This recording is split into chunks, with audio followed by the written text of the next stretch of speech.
Hello বন্ধুরা, good morning. সবাই কেমন আছো? কাল সকালে তোমাদেরকে গুড মর্নিং বলতে পারিনি, কালকে রবিবার ছিল, প্রচুর কাজের চাপ ছিল সেই জন্য।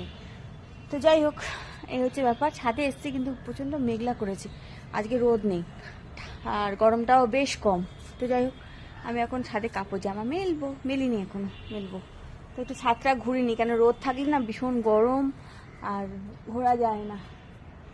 আর আমি আম গাছে শুধু আম খুঁজেই বেড়াচ্ছি, আম আর পাই না। এই দেখো, আমাদের এখানে আরেকটা ফুল ফুটেছে, দেখেছো? দেখতে ঠিক সাদা গোলাপের মতন লাগে না? কি ভালো লাগে দেখো। কি গন্ধ, ছাদময় ভ ভ করছে গন্ধ, মানে এত সুন্দর এই একটা ফুলের এত গন্ধ। যাই হোক, আর এখানে দেখো আমার আরেকটা লেবু একটু বড় বড় হয়েছে। লেবু গাছে একটা লেবু বড় হয়েছে। তো চলো বন্ধুরা, কাপড় জামা মেলি, পরে আবার